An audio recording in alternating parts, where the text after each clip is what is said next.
Ini Bapa, kami ada dalam hadirat-Mu Tuhan. Kami tahu Engkau memberikan kami hikmat di dalam hadirat-Mu. Engkau memberikan kami kuasa untuk mengalami perubahan dalam hidup kami.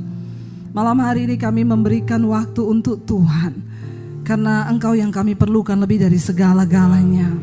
Kami tidak ingin sia-sia datang ke tempat ini Tuhan. Kami serahkan roh, jiwa, dan tubuh kami dalam tangan-Mu. Urapi setiap kami Bapa, urapi hamba-Mu yang tidak ada apa-apanya. Sampaikan isi hati-Mu bagi kami. Kami percaya hanya firman Tuhan yang sanggup mengubah hidup kami. Kami buka hati kami bagi firman-Mu di dalam nama Yesus. Yang percaya Tuhan di tengah kita memberkati kita. Mari katakan bersama, amin. Tepuk tangan sorak-sorai yang meriah bagi Tuhan Yesus. Haleluya, silakan duduk. Shalom. Bagaimana kabarnya? Luar biasa. Saya percaya jemaat di tempat ini jemaat yang luar biasa. Bukan karena kita tidak ada masalah, amin. Sekalipun ada masalah, kita lebih dari pemenang. Saudara, karena saya baru pulang dari Israel, biasa aja, ya. Jadi saya membawa berkat lah dari sana ya. Berkatnya bukan korma, tetapi apa yang saya dapat. Siapa yang rindu ke Israel? Rindu dulu, gak usah pikir saya gak ada duit. Kadang-kadang orang itu ditanya rindu ke Israel, gak punya uang bu. Gak nyambung itu. Orang itu ke Israel bukan karena punya uang, amin. Aminnya itu tidak yakin.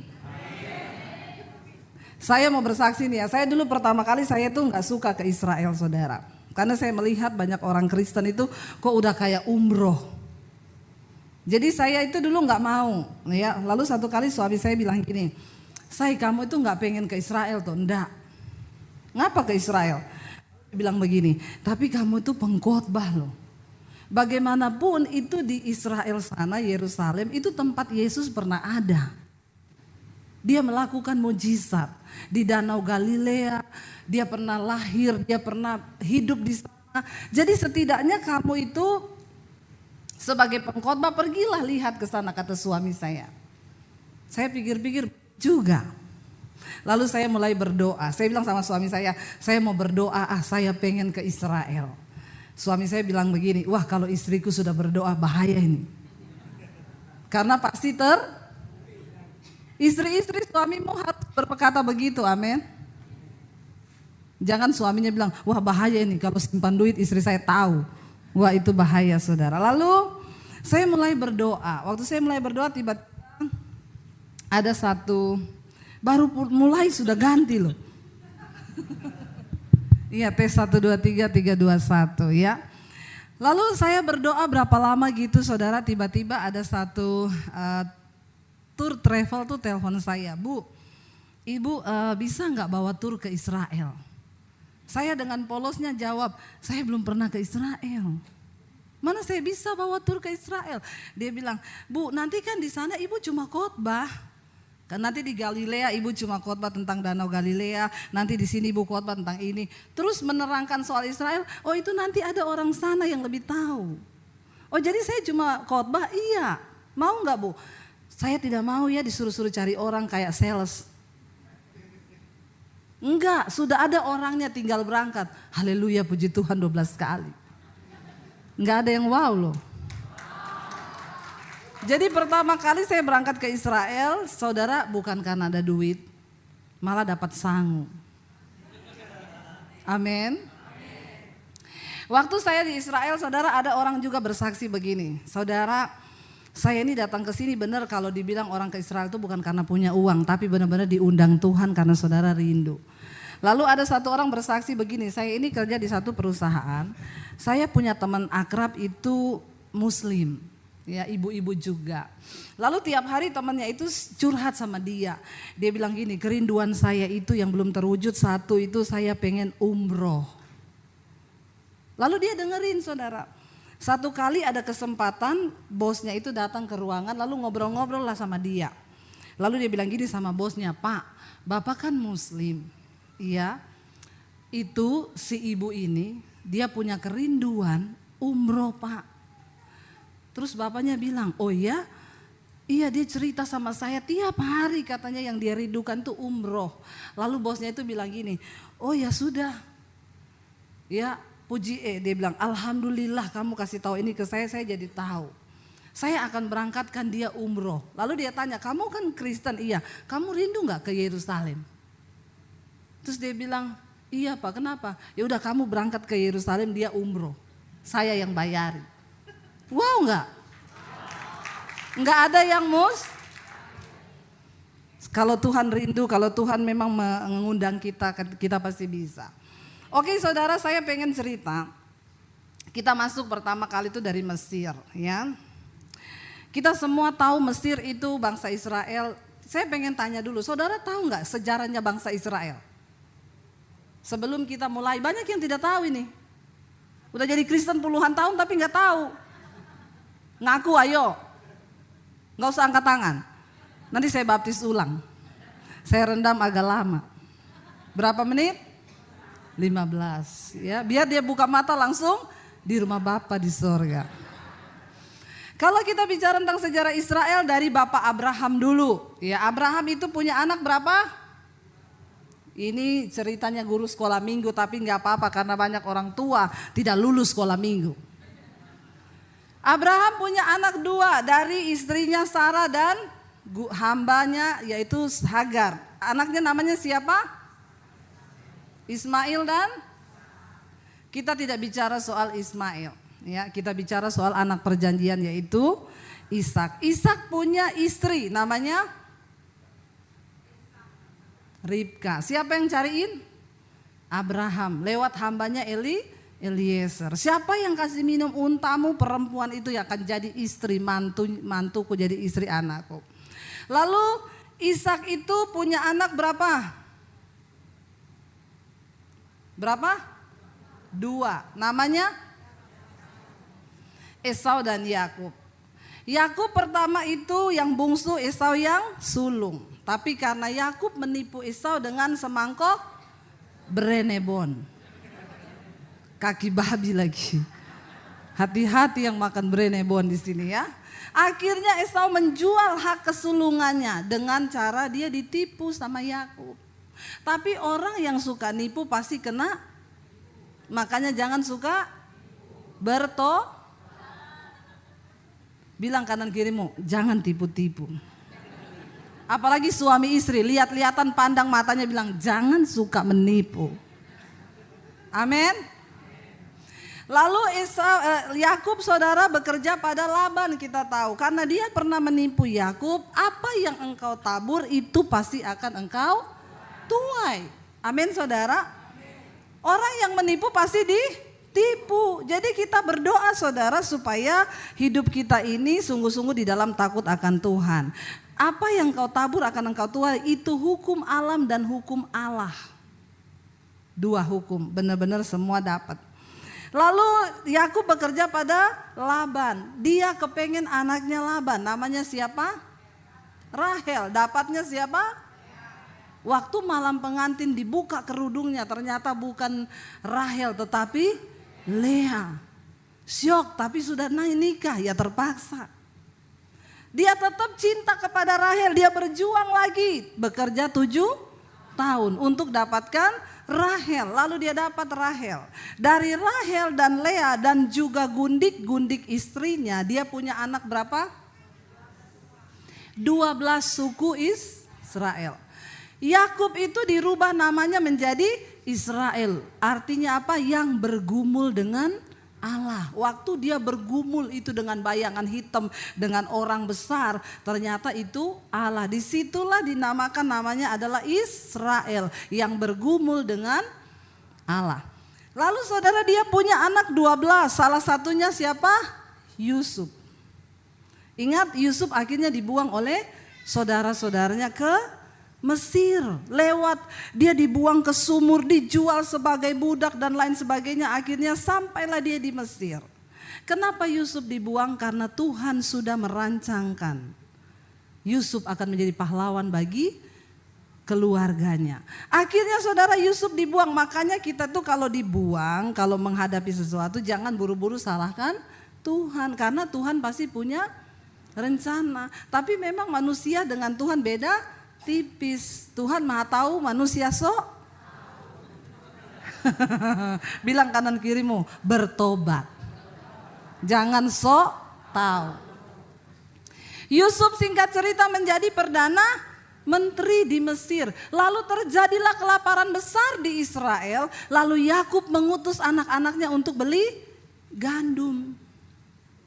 Beli gandum sampai di sana, Yusuf mengenal saudara-saudaranya, tapi saudara-saudaranya tidak lagi mengenal Yusuf. Karena orang yang diurapi Tuhan mesti berubah. Amin. Kayak saya ini loh. Haleluya, tambah gendut maksudnya. Ya, jadi saudara sudah tidak dikenal lagi. Lalu dia bilang bawa gandum ini tidak usah bayar. Ajak semua keluargamu pindah ke Mesir. Lalu akhirnya mereka tahu ternyata itu Yusuf. Lalu Yakub dan seluruh keturunannya pindah ke Mesir. Jumlahnya 70 sampai 75 orang.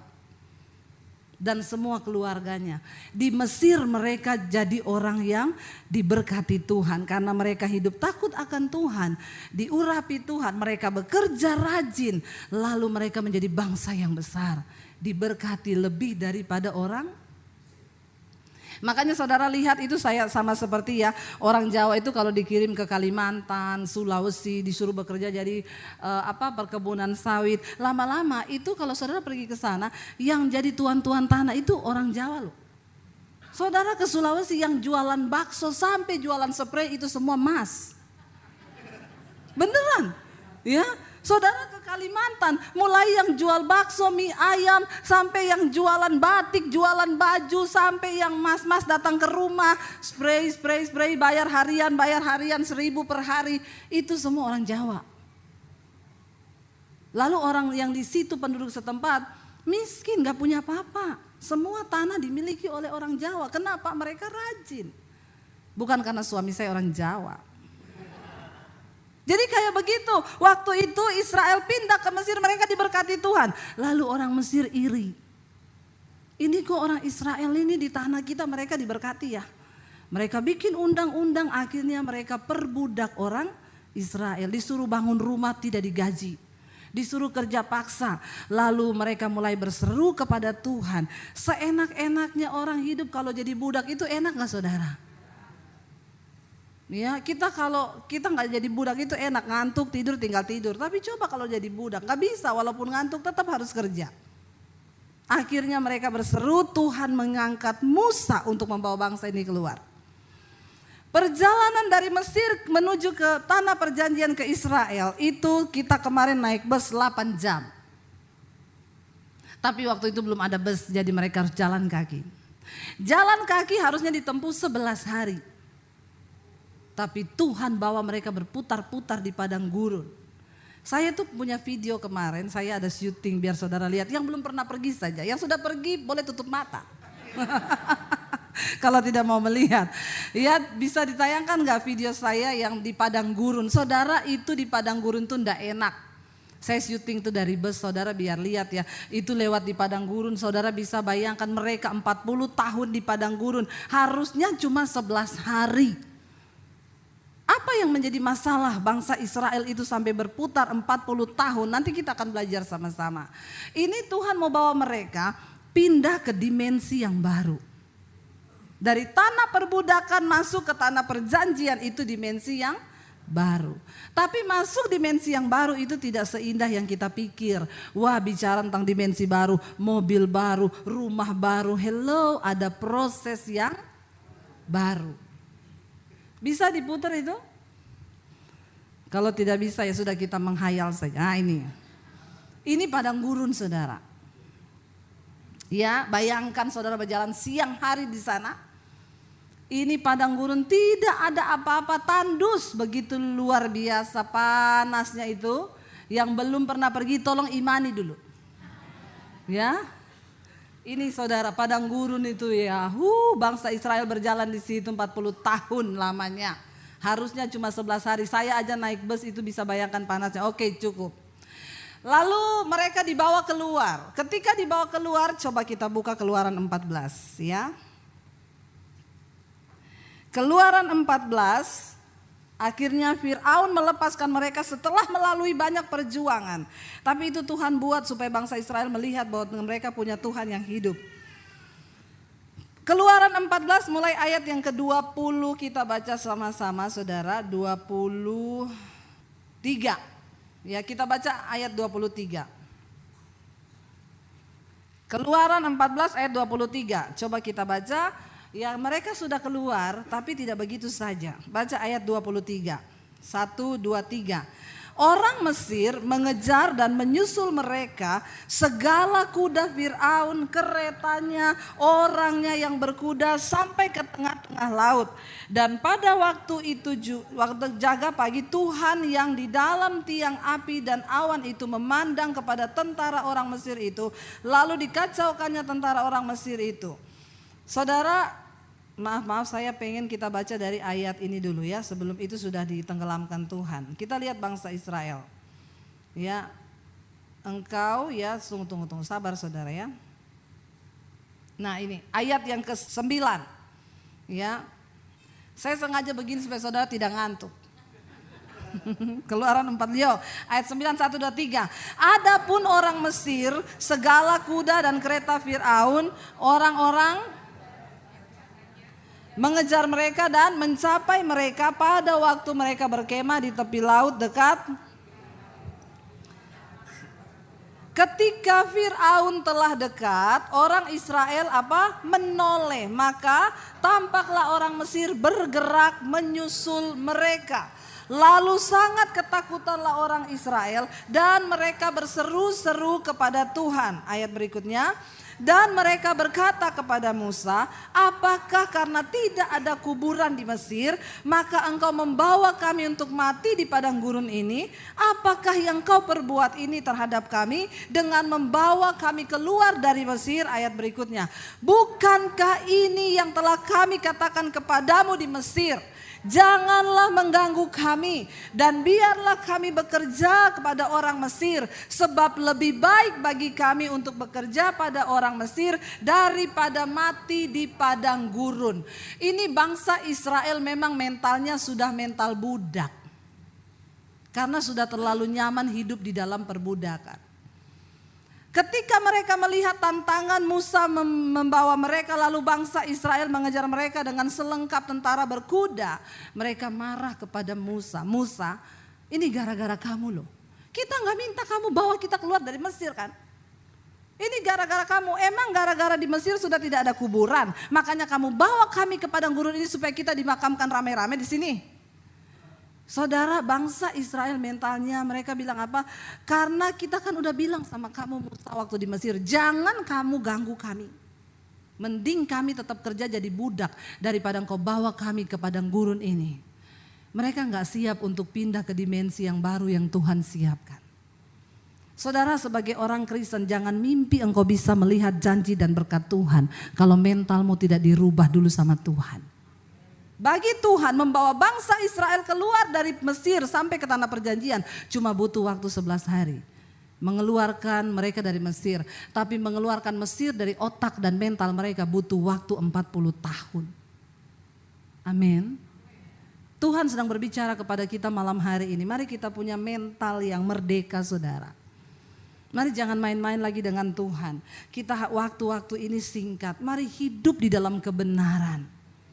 Mari kita buang semua perbudakan-perbudakan yang masih mengikat kita, apapun itu buang, dan kita mau belajar hidup dalam kebenaran. Kenapa? Untuk bisa masuk dalam dimensinya Tuhan, mental kita harus baru sesuai firman Tuhan.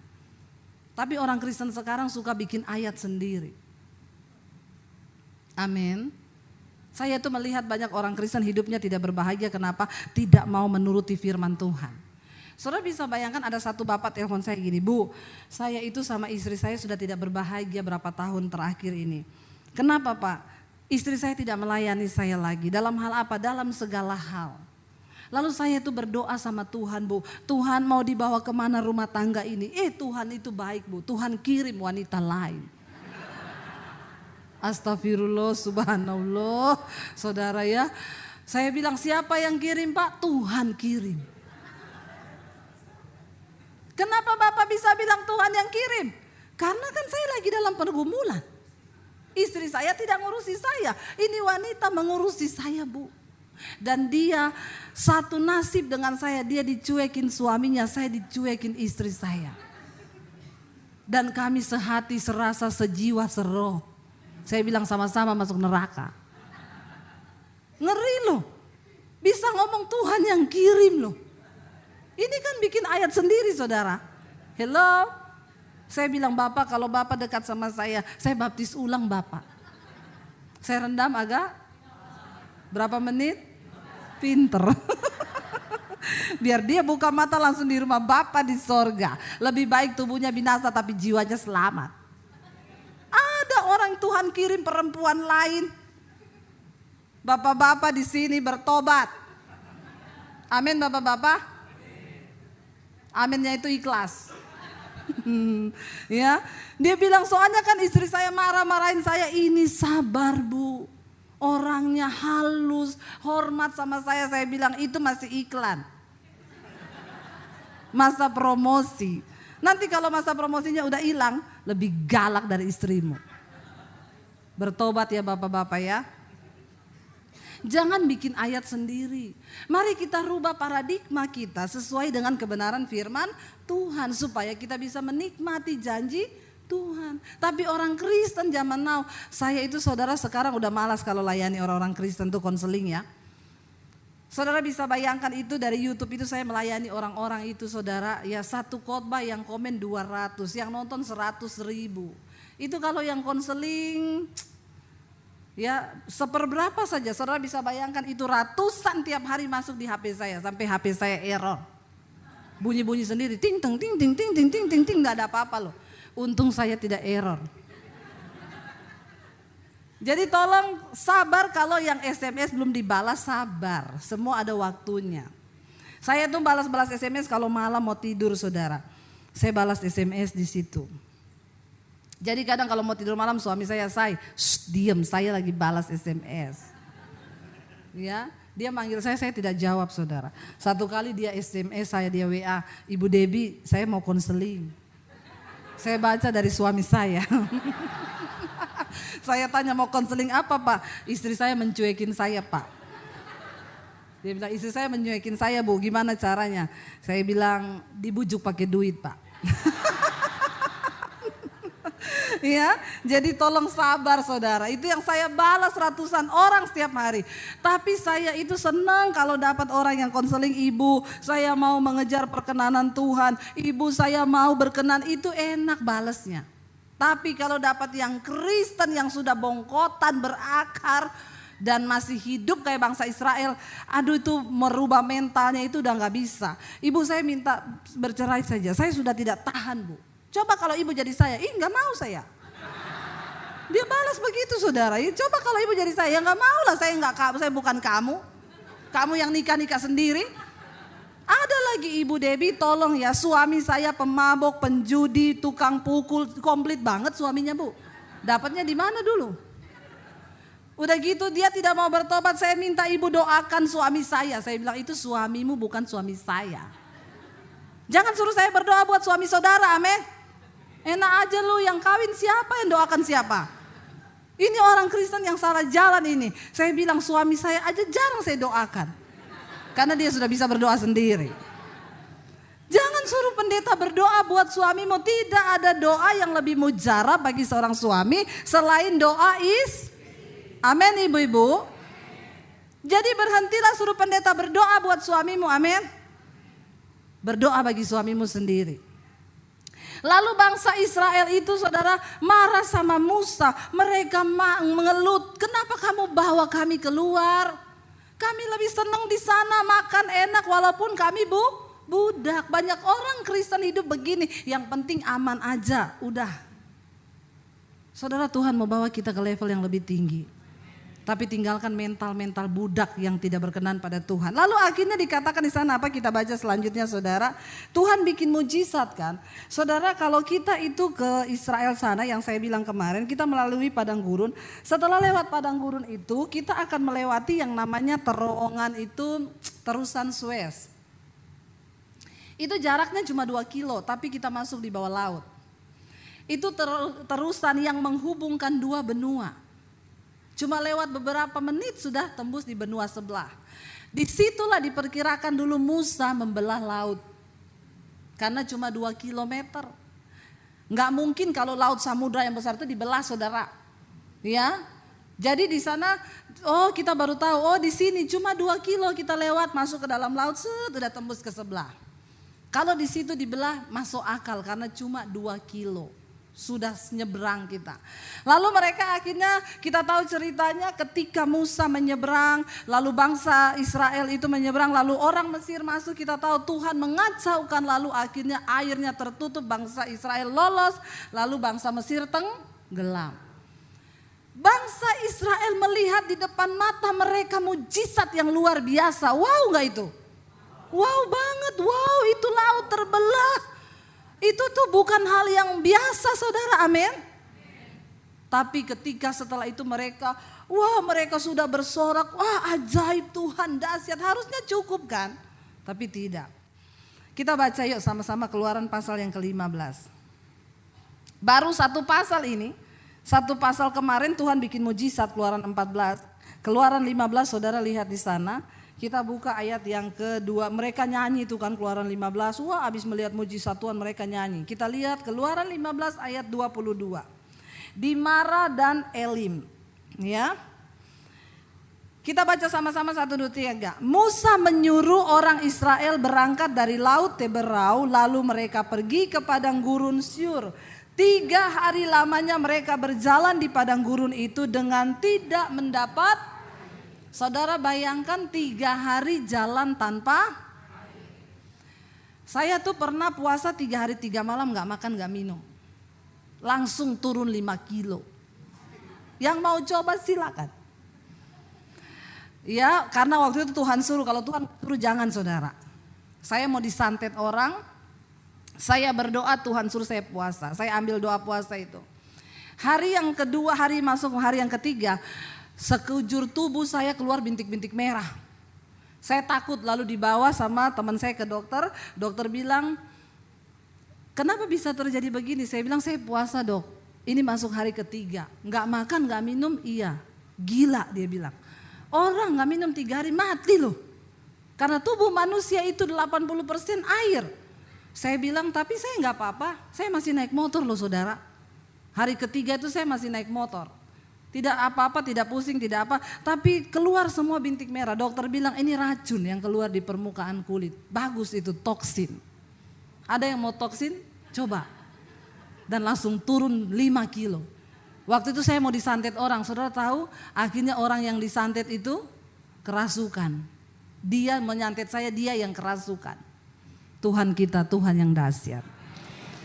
Saudara bisa bayangkan ini bangsa Israel bukan puasa tapi terpaksa. 3 hari jalan di padang gurun kayak yang saya kasih lihat tadi itu. Dan tidak minum. Marah gak mereka? Apa ayat yang berikutnya bilang? Yuk. Sampailah mereka ke Mara ayat 23. Sampailah mereka ke Mara tetapi mereka tidak mendapat minum air yang di Mara itu karena pahit rasanya. Itulah sebabnya dinamai tempat orang di tempat itu Mara. Mereka menemukan satu sumber air, ada sumur di sana. Bisa ditunjukin fotonya? Saya foto di situ saudara. Jangan gagal fokus. Ini sumurnya di Mara. Diameternya itu ya sekitar 2 meter ya luasnya. Dan saya melihat ke dalam masih ada air di sana. Saudara saya yakin sebenarnya waktu saya berdiri di situ saya lagi bertanya sama Tuhan, wah ini siapa? Itu sudah cukup. Nanti orang gagal fokus. Waktu saya berdiri di situ saya melihat ke dalam itu saudara. Saya bertanya, Tuhan kenapa air di sini ini pahit? Tidak ada di Alkitab sih, tapi saya dapat hikmat Tuhan. Ini saya tidak bikin-bikin dan saudara jangan juga terlalu ini nanti saya dibilang sesat atau apa.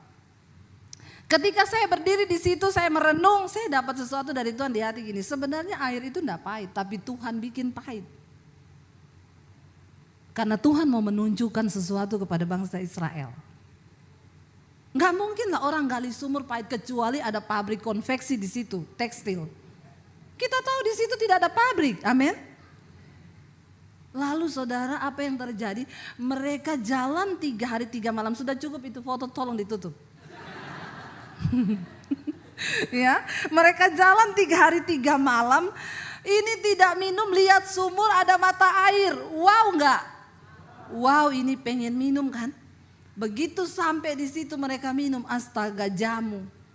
Pahit. Pahit saudara, tambah marah nggak? Wah, memang ini cari gara-gara. Udah aus pengen minum, pahit.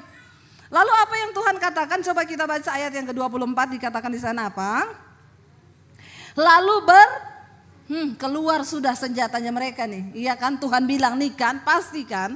Lalu bersungut-sungutlah bangsa itu kepada Musa, kata mereka, apakah yang akan kami minum? Saudara bayangkan itu bangsa di bawah Musa, bukan 1-2 orang, bukan 100-200 loh. Mulut mereka itu bersungut-sungut. Ya, itu Musa orang yang paling lembut hati. Makanya kalau saudara pergi ke Nebo, di situ Musa Tuhan suruh naik ke atas gunung ini, lihat ke bawah tanah perjanjian, tapi kamu gak boleh masuk. Kenapa? Engkau melanggar kekudusanku. Waktu bangsa Israel bersungut-sungut minta air, Tuhan bilang, Musa arahkan tongkatmu ke gunung itu, bilang keluarlah air. Tapi Musa marah, emosi. Karena emosi itu berjangkit. Marah itu berjangkit. Amin ibu-ibu. Makanya ibu-ibu tolong mulutnya dijaga, amin. Yang tukang bersungut-sungut mulutnya itu ibu-ibu ini. Ya, kalau masih bersungut-sungut lagi dibaptis ulang. Masukin sedikit air ke mulut. Biar tidak bersungut-sungut saudara ya. Lalu mereka bersungut-sungut kepada Musa. Coba lihat ayat yang berikutnya. Akhirnya Musa berseru-seru kepada siapa? Di depan bangsa itu kan ini. Mereka melihat lagi kan, Tuhan izinkan semua itu terjadi. Dan Tuhan menunjukkan kepadanya sepotong kayu. Lalu Musa melemparkan kayu itu ke dalam air. Lalu air itu jadi es teh. Wow, enggak saudara, jalan 3 hari 3 malam, aus mau minum gak bisa, pahit, dirubah jadi es teh. Tuhan tahu bangsa itu butuh gula sedikit. Kenapa? Supaya tambah energi. Mau jalan 40 tahun.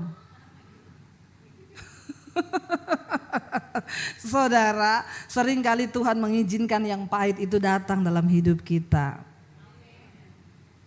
Jangan cuma suka yang kebanyakan manis jadi tuh pinter semua.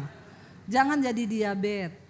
Sering kali Tuhan izinkan yang pahit dalam hidup kita. Kenapa saudara? Coba kita buka Yesaya. Yesaya pasal 38 ayat yang ke-17. Apa yang dikatakan Nabi Yesaya tentang sesuatu yang pahit? Baca sama-sama. Sesungguhnya penderitaan yang pahit menjadi keselamatan bagiku. Engkaulah yang mencegah jiwaku dari lubang kebinasaan. Sebab engkau telah melemparkan segala dosaku jauh dari hadapanmu. Yang pahit itu bisa menyelamatkan jiwa. Kalau hari ini engkau sedang menghadapi yang pahit-pahit di hidupmu, jangan buru-buru salahkan orang, jangan buru-buru salahkan suamimu, jangan buru-buru salahkan anakmu, jangan buru-buru salahkan Tuhan. Tapi tanya, Tuhan apa maksudmu dari yang pahit ini? Kenapa Tuhan sanggup mengubahnya menjadi manis? Amin. Suamimu sanggup dirubah Tuhan. Saya kemarin pelayaran di Surabaya. Ada ibu-ibu datang, Ibu Debbie, saya selalu nonton khotbah-khotbah ibu. Puji Tuhan saya dapat kekuatan. Ibu tahu benar bu, 10 tahun saya bergumul buat suami saya. 10 tahun saudara, ya orang cicil mobil sudah 2 kali lunas itu. Dia bergumul untuk suaminya. Tapi ibu-ibu zaman now banyak yang nggak mau bu, enak aja. Ya, buat apa saya bergumul buat dia? Jahat suami saya. Kalau bukan engkau yang bergumul untuk suamimu, siapa yang bergumul buat dia? Amin ibu-ibu. Tolong ubah cara pandangmu. Tuhan seringkali mengubah sesuatu menjadi pahit supaya imanmu dilatih. Kenapa orang kalau sudah terbiasa pahit, rasain manis dikit udah bersyukur puji Tuhan haleluya 12 kali. Tapi orang kalau udah terbiasa manis terus ya, yang manis pun dia bilang bertobat. Amin. Lu saya terbiasa minum teh tawar. Begitu minum teh yang dikasih gula 1 sendok aja udah kemanisan buat saya. Apalagi kalau saya minum sambil melihat cermin. Masalah buat lo. Biasa aja kali Pak. Jangan muntah di sini nanti pelepasan lo. Iya. Bener gak saudara? Orang itu kalau sudah terbiasa yang pahit, engkau menikmati sedikit saja di dalam hidupmu, engkau bisa bersyukur. Tapi orang itu kalau manis terus sedikit aja pahit udah bersungut-sungut dia. Makanya orang-orang tuh bilang, Bu lihat ibu sekarang luar biasa. Jangan bilang yang sekarang, lihat yang pahit dulu. Orang itu saudara cuma lihat ketika kita biasa sudah menikmati berkat. Tapi waktu kita mengalami yang pahit kan gak ada yang tahu. Saya berdoa biar Tuhan mengizinkan yang pahit-pahit itu terjadi. Bilang amin dong. Aminnya kok sambil dendam gitu. Biasa aja ya. Bener gak saudara? Supaya kita bisa mengalami sesuatu yang manis. Kemarin saya di Surabaya ketemu satu orang ibu. Dia bilang, ibu saya ini menikah Bu sama suami saya. Terus saya waktu menikah timbangan saya 100 kilo. Tapi suami saya cinta sama saya. Ada tipe-tipe laki-laki begini saudara. Ini laki-laki langka. Dia nikahi perempuan berat badannya 100 kilo loh. Terus saya ketemu dia, langsing saya bilang, lah ibu kenapa langsing? Tunggu saya cerita Bu. Saya mau tanya resepnya kan saudara. Lalu saya menikah, saya hamil dan melahirkan, lalu timbangan saya terakhir 120. Haleluya ya. Tapi suami ibu tetap cinta, ya kelihatannya tetap cinta. Sampai satu kali dia bilang, bener yang Ibu Debbie ngomong itu. Saya nonton semua khotbah-khotbah ibu di YouTube. Itu ciri-ciri laki-laki selingkuh, HP dipakein password. Ibu-ibu kalau ada suamimu HP-nya dikasih password dan engkau gak tahu, itu sudah 100% saya jamin. Tidak ada lagi keraguan. Itu pasti selingkuh. Hati-hati ya, bapak-bapak tidak perlu menyembunyikan sesuatu dari istrimu. Karena Alkitab bilang tidak ada yang tidak dibukakan. Amin bapak-bapak. Ini bapak-bapak kena terus. Karena yang khotbah perempuan. Ya. Lalu saudara dia bilang, satu kali Bu, anak saya ini kan sudah ABG. Mungkin anak ABG itu kan canggih. Dia bilang sama saya gini, Mama tahu gak sih password HP-nya Papa?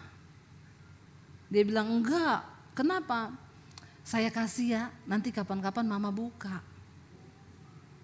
Tuhan itu kan pasti membuka sesuatu yang tersembunyi. Sudahlah bapak-bapak, mending aku biar enteng. Mumpung masih ada waktu diselesaikan. Lalu dia bilang, saya penasaran, anak saya bilang begitu Bu. Satu kali suami saya tidur, HP itu dia selipin di bawah bantal, di bawah kepalanya. Saya ambil HP-nya, saya buka. Ya ampun ibu, saya kaget. Dia sudah mau menikah dengan itu perempuan. Sudah urus sampai ke minta surat-surat, ambil form untuk pernikahan. Dia sudah beliin rumah itu perempuan Bu. Saya marah Bu. Paginya saya tanya, kami berantem, lalu suami saya jawab saya, coba kamu bercermin di cermin. Mana ada laki-laki tertarik sama modelmu kayak begitu? Astagfirullah. Dia bilang itu saya bagai disambar petir. Suami saya yang selama ini bilang cinta walaupun saya gendut. Saya langsung tertarik, ibu saya lihat foto ibu yang itu Bu 100 kilo. Dia liatin saya 120 kilo, saya bilang saya saja tidak tertarik ibu. Apalagi laki-laki. Astaga Tuhan, modelnya tuh ya memang wah. Dan sudah tidak ada baju yang muat kalau kayak begitu kan. Tinggal pakai karung beras saja. Kasih tali 2. Lalu saudara dia bilang saya syok ketika mendengar itu keluar dari hati suami saya Bu. Akhirnya dari situ saya nge-gym. Saya sewa PT sehari 7 jam saya di tempat olahraga. Saya ketemu dia kemarin 60 kilo. Kan saya tanya, ibu rahasianya apa? Suruh suami ibu selingkuh. Tidak. Kurang ajar, saya bilang tolak dalam nama Yesus. Berani coba. Lihat saja siapa yang kurus, saya atau dia. Ya, dia dengan santainya jawab begitu, saudara. Mau bu kurus, suruh suami selingkuh. Ya, saya bilang tidak ya. Dan akhirnya karena dia sakit hati, dia kepahitan, singkat cerita dia juga selingkuh. Dia bilang, ibu, ternyata apa yang suami saya ngomongin masuk sampai ke dalaman hati saya. Dia bilang, coba siapa laki-laki yang mau suka sama kamu? Saya selingkuh berkali-kali untuk membuktikan bahwa ada laki-laki yang suka sama saya. Karena sudah 60 kilo. Seringkali yang pahit itu Tuhan izinkan terjadi memang. Tapi sekarang mereka sudah dipulihkan Tuhan. Dia bilang akhirnya, satu kali bu saya bangun pagi, mata saya enggak bisa lihat, buta. Tuhan itu punya cara yang ajaib untuk menegur kita. Saya buta tanpa ada tanda-tanda bu. Saudara makanya ya lihat kayak BCL suaminya 40 tahun. Tidak ada sakit, makanannya bersih, tidak makan gorengan kayak kita. Bener gak? Makannya steril, lagi di iklan untuk salah satu produk kesehatan jantung. Loh tiba-tiba lagi tidur meninggal karena hidup ini kan gak ada yang tahu kan. Makanya jangan sombong terus. Ya, hidup dalam dosa. Barusan ada yang konseling sama saya, ibu saya mau konseling, suami saya pelayan Tuhan di gereja. Saya punya 2 anak, dia selingkuh gonta-ganti sama perempuan. Perempuan itu hamil disuruh gugurin. Saya stres bu, saya bilang sama dia, kamu itu pelayan Tuhan, kamu gak takut? Enggak, saya dikeluarin dari gereja juga siap. Dia tanya apa yang harus saya doakan buat dia ibu. Doa begini bu, saya tulis dengan huruf besar, Tuhan hajar suami saya. Loh memang benar, kita udah gak ada cara lain kan. Hajar suamiku Tuhan supaya dia bertobat. Entah bagaimanapun caranya. Ada orang yang nanti sudah di ranjang ICU baru bertobat ada. Ada saudara, model begitu tuh ada. Ya, kalau sudah di ICU baru tobat, makanya Tuhan harus izinkan di ranjang ICU, habis itu lewat tapi sempat bertobat. Masih bagus ya begitu. Itu berarti masih punya hati rindu bertobat. Kalau yang tidak tuh lagi naik motor, lagi naik mobil kecelakaan mati di tempat tuh, nggak ada waktu bertobat. Makanya kalau hari ini saya berbicara depan saudara, jangan bilang saudara tidak pernah diingatkan Tuhan. Ya, ketika Lazarus itu ada di pangkuan Abraham, orang kaya itu ada di neraka. Dia bilang sama Bapak Abraham kan, Bapak Abraham izinkan aku pulang ke keluargaku, aku mau ingetin mereka supaya mereka hidup dalam pertobatan, supaya mereka tidak masuk neraka seperti saya. Abraham bilang apa? Kepada mereka sudah dikirim nabi-nabi hamba-hambaku untuk mengingatkan mereka supaya bertobat. Bapak Abraham bilang sudah ada Debbie Basir yang mengingatkan mereka. Kalau yang hidup saja yang masih ada di dunia mereka tidak dengar, apalagi kau yang dari dunia orang mati. Dipikir setan. Amin. Jadi hari ini kalau engkau mendengarkan suaranya, jangan keraskan hatimu. Amin saudara. Ayo kita bertobat. Dia bilang saya bangun pagi buta bu. Lalu kakak saya menegur saya, dia bilang kamu itu gak bertobat. Kamu tahu gak Tuhan itu mengasihi kamu, bertobat. Lalu dia bilang saya berdoa bu, Tuhan saya mau bertobat. Saya nangis di hadapan Tuhan. Lalu dia bilang saya mau dengar pendeta. Saya tanya sama kakak saya, bagaimana saya biar bisa bertumbuh iman saya. Kakaknya bilang cari tuh di YouTube pendeta-pendeta yang khotbah. Saya berdoa Tuhan tunjukkan pendeta yang bisa membuat iman saya bertumbuh. Pertama kali yang saya dengar itu ibu. Ini bukan promosi. Tidak. Tapi yang belum subscribe tolong subscribe. Debbie Basir TV, channel YouTube saya. Jangan lupa like, share, dan komen. Amin. Ya, saudara, tapi benar makanya dia bilang saya dengar ibu ke Surabaya, saya pengen telepon ibu, saya pengen ngajak ibu makan. Kenapa? Karena ibulah iman saya bertumbuh. Sekarang saya bertobat sungguh-sungguh, Bu. Setiap hari saya menangis di kaki Tuhan. Tuhan, terima kasih Engkau yang memulihkan saya dan rumah tangganya sekarang dipulihkan. Mari kita punya mental, jangan kayak bangsa Israel yang menentukan berapa puluh tahun engkau akan berputar, itu engkau sendiri. Bukan Tuhan, amin. Tuhan itu bawa mereka berputar, tapi soal mereka terputar-putar ya itu urusan mereka sendiri. Kenapa? Mereka gak mau berubah paradigma dan cara berpikirnya. Tapi Tuhan tuh mau. Yuk saudara, kita buka dulu sama-sama Roma pasal yang ke-8. Saya pengen kita baca saudara Roma pasal yang ke-8. Mulai ayat yang ke-15 dan ayat yang ke... Sebelumnya kita baca ayat yang ke-21 dulu ya. Roma 8 ayat 21. Tetapi dalam pengharapan karena makhluk itu sendiri juga akan dimerdekakan dari apa? Perbudakan kebinasaan dan masuk ke dalam kemerdekaan kemuliaan anak-anak Allah. Ayat yang berikutnya. Sebab kita tahu sampai sekarang segala makhluk sama-sama mengeluh dan sama-sama merasa sakit bersalin. Ayat yang berikutnya. Dan bukan hanya mereka saja, tetapi kita yang telah menerima karunia sulung roh, kita juga mengeluh dalam hati kita sambil menantikan pengangkatan sebagai anak, yaitu pembebasan tubuh kita. Saya mau bilang saudara, gambaran bangsa Israel itu gambaran kita. Tuhan menjanjikan satu tanah perjanjian bagi kita semua. Saya pengen putar coba video yang masuk tanah perjanjian. Tadi saya sudah setel video yang kita di padang gurun Mesir lalu masuk ke tanah perjanjian. Tuhan menyediakan bagi kita, lihat Israel saudara. Wow, ini bukan padi saudara. Ini bukan sawah, ini gandum. Wow, hijau sekali itu ya. Lihat itu ada alpukat, mangga, pisang, jeruk. Ini Israel. Dari padang pasir yang kayak begitu tadi masuk ke tanah perjanjian yang penuh susu dan madu berlimpah-limpah. Itu kacang almond saudara. Ya. Ini Israel. Wow saudara ya. Gandum yang menghijau.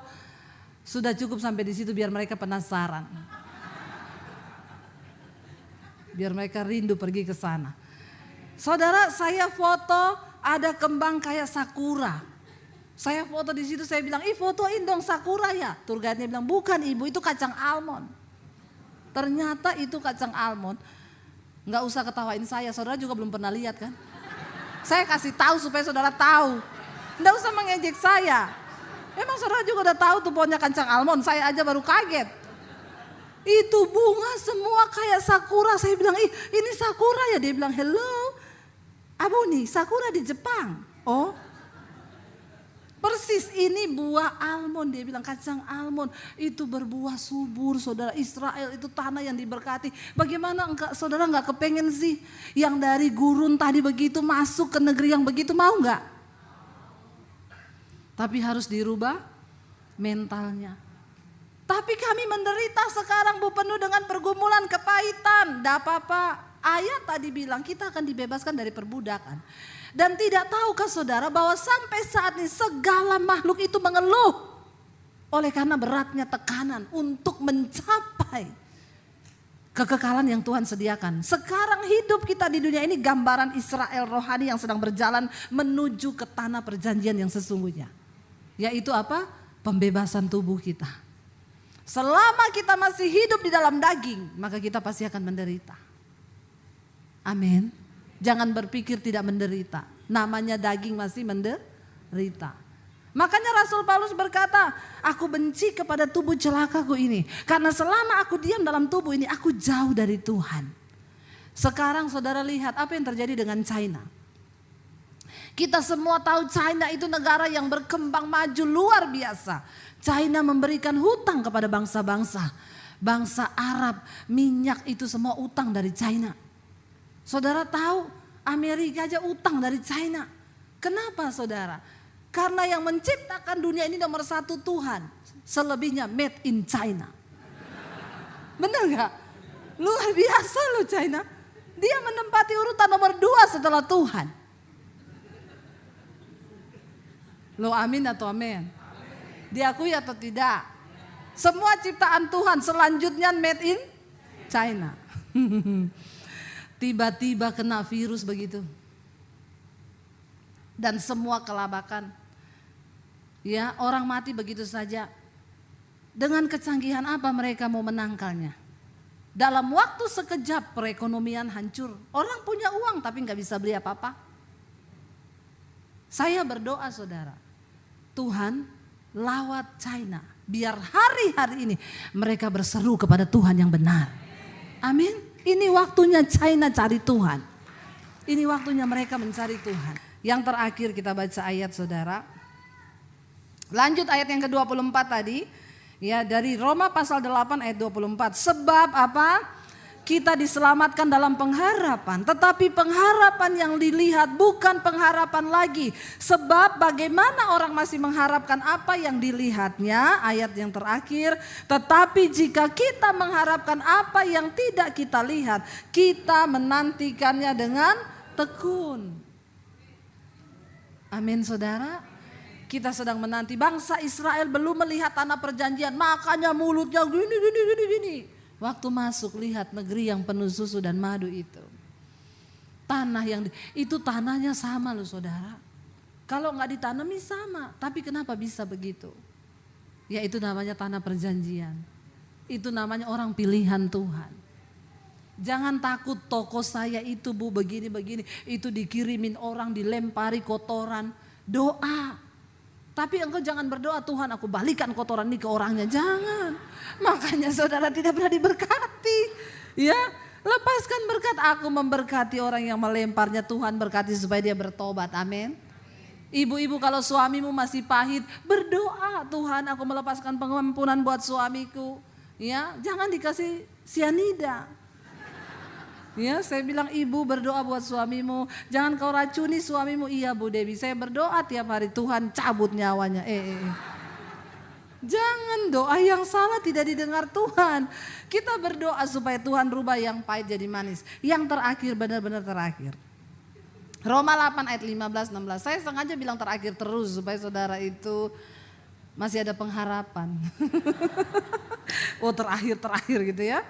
Yuk baca sama-sama, ini benar-benar terakhir 1, 2, 3. Sebab kamu tidak menerima roh perbudakan yang membuat kamu menjadi takut lagi. Tetapi kamu telah menerima roh yang menjadikan kamu anak Allah. Oleh roh itu kita berseru, ya Aba, ya Bapa. Ayat 16. Roh itu bersaksi bersama-sama dengan roh kita bahwa kita adalah, dan jika kita ayat 17, dan jika kita adalah anak, maka kita juga adalah ahli waris. Maksudnya orang-orang yang berhak menerima janji-janji Allah, yang akan menerimanya bersama-sama dengan Kristus, yaitu jika kita menderita bersama-sama dengan, supaya kita juga tidak ada jalan pintas menuju tanah perjanjian.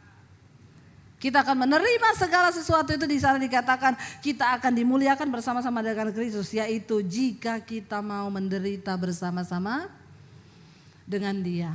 Saudara, saya undang imam musik, ada orang bilang gini, Bu, ipar saya itu Bu, saya ini sudah berusaha berbuat baik, tapi ipar saya dan mertua saya itu bikin saya gondok. Saya bilang puji Tuhan, haleluya. Maksudnya Bu, berarti ibu sedang dilatih, ibu lagi sedang sungguh-sungguh beribadah. Tapi sampai kapan ipar dan mertua saya akan seperti itu? Sampai ibu sudah tidak merasakan sakit lagi. Walaupun iparmu jahat, mertuamu jahat, engkau sudah merasakan manis, itu sudah selesai. Saudara, jangan menuntut keadaan berubah untuk engkau, tapi berubahlah untuk keadaan. Amin, itu mental yang benar. Dan kalau engkau sudah menghidup itu, maka Tuhan akan memberikan janji-janjinya dalam hidup kita. Mari kita bangkit berdiri bersama. Engkau yang memberikan kami kekuatan untuk bertahan Tuhan. Kami tahu banyak yang sedang mengeluh, merasakan sakit bersalin. Menuju tanah perjanjian itu tidak enak bagi daging kami. Tapi kami mau dibentuk oleh Tuhan. Kami mau berubah Tuhan. Kami mau diproses oleh Tuhan. Bahwa kami Bapa, bahwa kami Tuhan masuk menuju tanah perjanjian-Mu itu Tuhan. Kami tahu Engkau Allah Immanuel yang beserta dengan kami. Kau kuatkan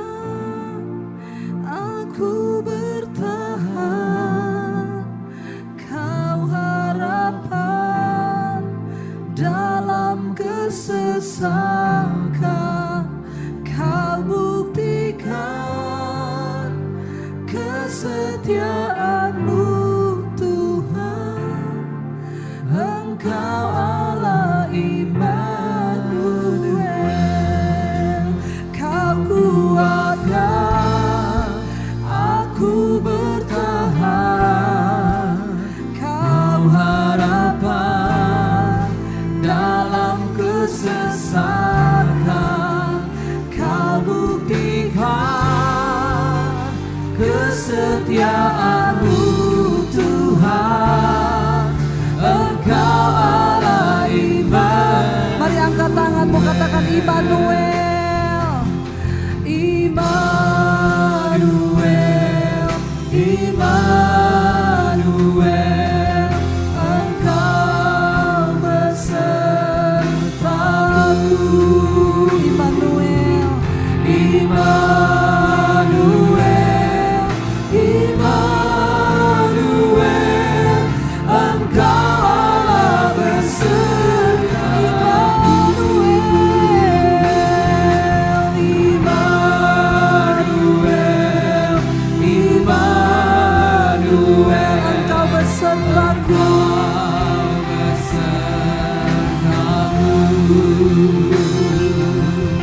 Immanuel, Immanuel. Engkau Allah besertaku,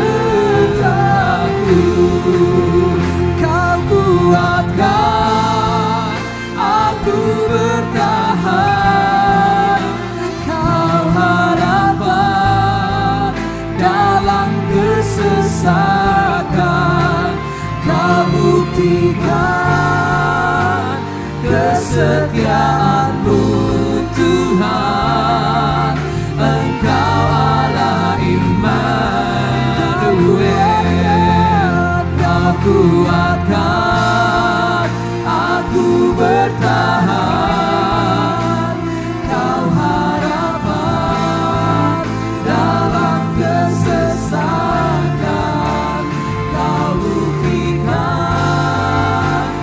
kesetiaan-Mu Tuhan. Engkau Allah Immanuel. Mari angkat tanganmu, katakan Immanuel, Immanuel, Immanuel. Engkau besertaku,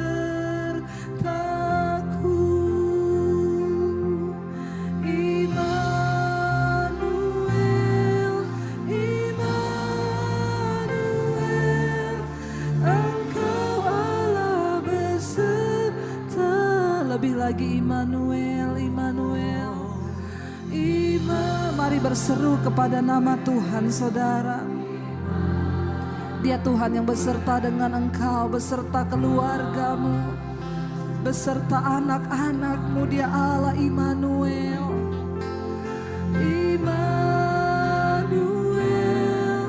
Immanuel. Engkau Allah beserta. Mari kita tundukkan kepala dalam hadirat Tuhan. Kami tahu Engkau Tuhan yang beserta dengan kami. Engkau tidak biarkan kami berjalan sendiri Tuhan. Engkau beri kami kekuatan untuk menjalani hidup, mencapai tanah perjanjian, kekekalan yang Tuhan sediakan bagi setiap kami. Bapa, sepahit apapun hari-hari ini Tuhan, kami tahu Tuhan sanggup mengubah yang pahit itu menjadi manis di dalam hidup kami. Mungkin ada orang-orang yang sedang berteriak karena kesakitan, ada yang sedang berteriak karena kepahitan, karena kekecewaan, ketakutan, kekhawatiran, karena pergumulan yang begitu berat dan kami rasanya tidak sanggup lagi Tuhan. Kami mau diubahkan Tuhan. Kami mau punya mental ahli waris-Mu Bapa, yang tetap percaya kepada Tuhan. Karena kami tahu mujizat-Mu tidak pernah berhenti, bahkan sampai hari ini. Bukan hanya ribuan tahun yang lalu, bahkan sampai detik ini Tuhan masih sanggup melakukan. Kami mau membayar harganya Bapa. Kami mau membayar harga bergumul bagi suami, istri, anak-anak kami yang belum bertobat. Kami mau membayar harga Tuhan. Tetap berjalan bersama dengan kami. Pegang tangan kami Tuhan dan jangan lepaskan. Saudara yang datang suami istri, mari bergandengan tangan. Kami bawa rumah tangga kami Bapa. Kami bawa keluarga kami Tuhan. Anak-anak kami, orang tua kami, saudara-saudara kami, ipar-ipar kami bawa hari ini ke tangan Tuhan. Engkau yang sanggup Bapa mengubah semua yang pahit menjadi manis. Engkau yang sanggup memulihkan setiap hubungan yang rusak. Engkau yang sanggup menyatukan kembali ya Tuhan. Kami tahu masa hidup kami di dunia ini singkat. Kami mau berdampak bagi kerajaan sorga. Kami mau menjadi orang-orang yang terus berdampak, yang terus memikirkan kepentingan Tuhan atas hidup kami. Itulah alasan kami hidup di dunia ini Tuhan. Itu alasan Engkau beri kami umur yang panjang. Karena kami berjalan menggenapi rencana Tuhan. Ini hidup kami Bapa. Berikan kami kesehatan dalam rumah tangga kami. Biar taruh hati-Mu dalam hati kami. Engkau menjadi sumber kekuatan kami Bapa. Pulihkan setiap hubungan yang rusak Bapa. Berpulihkan, beri kuasa dan kekuatan-Mu atas anak-anak-Mu, atas gereja-Mu hari-hari ini Tuhan. Dengan iman Kau kuatkan aku bertahan. Kau harapan dalam kesesakan. Kau buktikan kesetiaan-Mu Tuhan. Engkau Allah imanku. Lagi-lagi katakan Kau kuatkan aku bertahan. Kau harapan dalam kesesakan. Kau buktikan kesetiaan-Mu Tuhan. Engkau Allah Immanuel, Immanuel, Immanuel,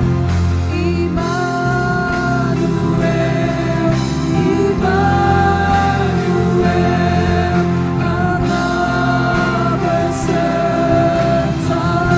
Imani saudara, imani katakan Immanuel, Immanuel, Engkau Allah besertaku. Immanuel, Immanuel. Imani Dia menyertai keluargamu. Dia Tuhan yang menyertai anak-anak-Mu. Yes, Engkau beserta kami Tuhan. Immanuel, Immanuel, Engkau Allah beserta.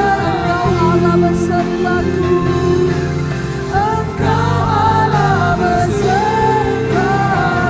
Sekali lagi katakan Engkau Allah besertaku.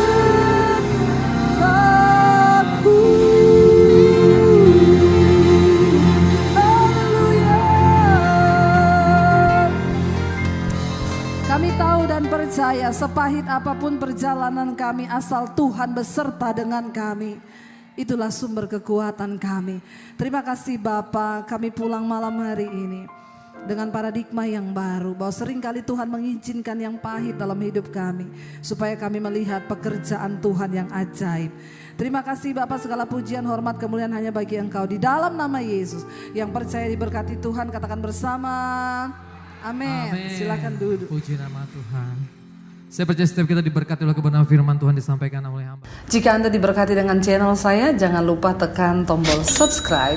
Dan jangan lupa like, share, dan komen. Dan jangan lupa untuk mengklik tombol lonceng di bawah ini. Supaya Anda mendapatkan pemberitahuan setiap kali saya mengupload video-video yang baru. Jangan takut karena gratis. Tuhan memberkati.